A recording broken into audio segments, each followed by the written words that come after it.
Hello friends, welcome to another episode of Hymn of the Week, a production of Bakerview Church. We're here in the great room of Bakerview Church's building, and my name is Kerry, Dyck, lead pastor of Bakerview, and I'm with Pastor Emeritus Harry Heidebrecht, who will be sharing our hymn story of the week in just a moment. Well, as we record, today is December the 1st, and Christmas come to mind. We had a little hint of that last week, and now we're jumping in with both feet this week. And Pastor Harry is going to introduce his series to us in just a moment.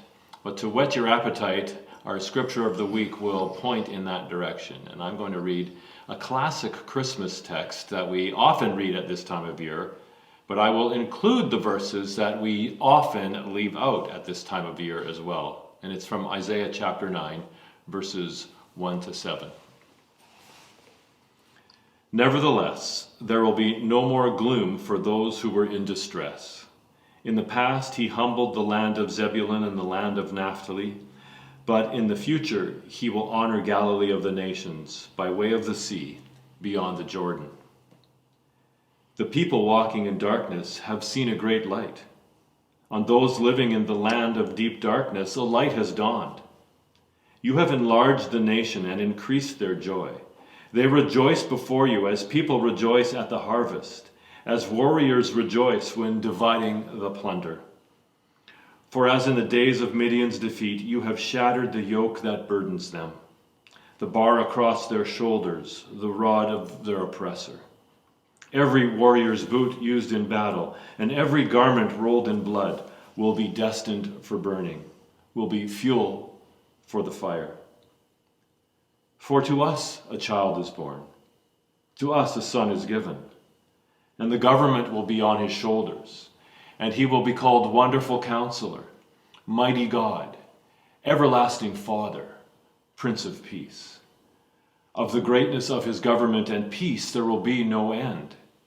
He will reign on David's throne and over his kingdom, establishing and upholding it with justice and righteousness from that time on and forever. The zeal of the Lord Almighty will accomplish this. Our hymn of the week, I Heard the Bells on Christmas Day. The author, Henry W. Longfellow. Composer, John B. Calkin. I've chosen as our theme for this Christmas season, carols of war and peace. The theme of the passage of the week and the theme of this year's Christmas observance. Jesus said to his disciples, "When you hear of wars and revolutions, do not be afraid." Luke 21:9.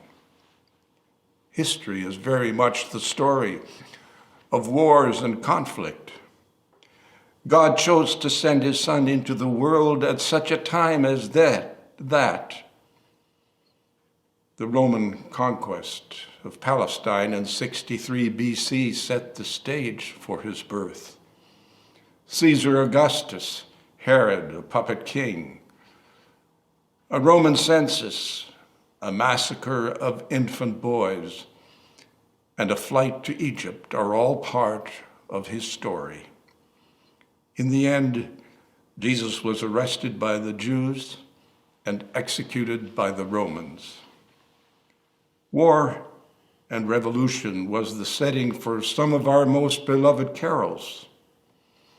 The historical context of our hymn of the week, I Heard the Bells on Christmas Day, was the American Civil War from 1861 to 1865, as well as the tragedy in Longfellow's own life.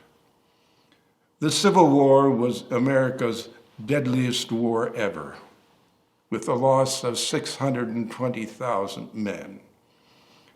It was fought not against an outside enemy, but against each other.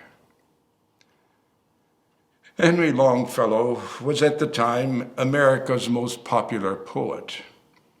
He was also what we might consider a peace activist, supporting the cause of the abolition of slavery and promoting the cause of peace and reconciliation in peaceful ways, of which our carol, "I Heard the Bells on Christmas Day," is a prime example. It was written in 1863 in the midst of the Civil War and shortly after the tragic death of his wife. Longfellow had experienced personal tragedy in his own life. He was happily married to his wife, Mary Potter, who died in 1835 as a result of a miscarriage. He was remarried to Frances Appleton, but she too died tragically in 1861. He had gone to his room for a nap, but was jolted by screams from his wife, Frances. He rushed to help and found her engulfed in flames. Her dress had somehow caught fire. He tried to smother the flames with a carpet, but it was too small, and in desperation he threw himself upon her to extinguish the flames. She died the next morning as a result of severe burns to her body. Longfellow himself could not attend her funeral because of the burns he had sustained. It was on Christmas Day in 1863, in the midst of the Civil War and personal tragedy, that he heard the bells ringing the Christmas theme. This became the inspiration for the lyrics of his carol, which he named Christmas Bells. Supposedly, he read the poem first to a Sunday school class in his church. The original poem consisted of 7 verses, although in time 2 were omitted and the order was changed.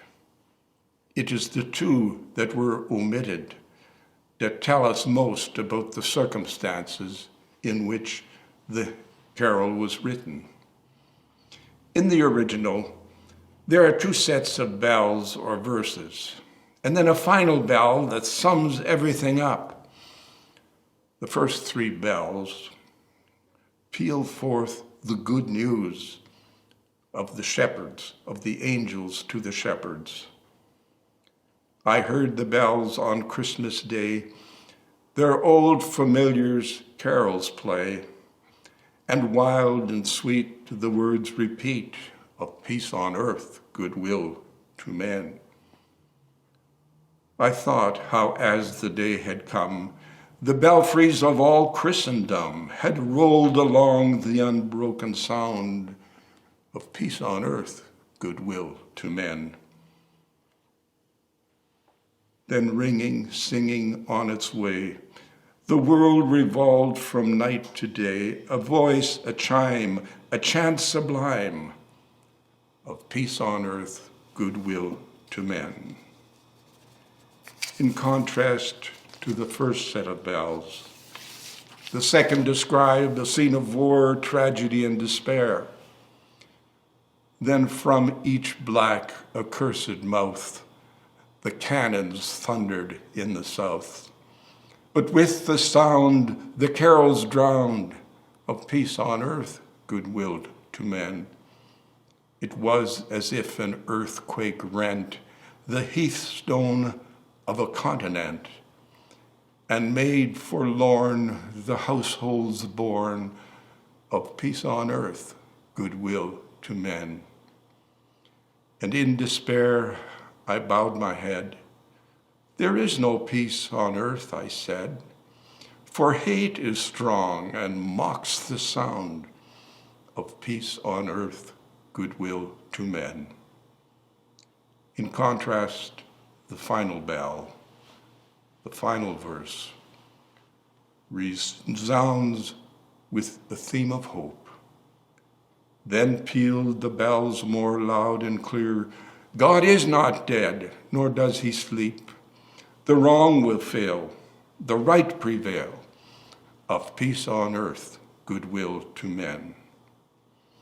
Perhaps omitting the verses from the carol has not served us well, considering that we still live in an age of wars and revolution. The sounds of wars and suffering still seek to muffle the message of peace on earth, goodwill to men. Christmas 2020 again beckons us to listen to the message of the angels that accompanied the birth of Jesus, the message of peace on earth, goodwill to men, and also to heed the words of our passage of the week. The zeal of the Lord Almighty will accomplish this. Listen to the music by John Colkin, played by Calvin and Heather Dyck, and follow the words of Longfellow on your screens. I heard the bells on Christmas Day, our hymn of the week.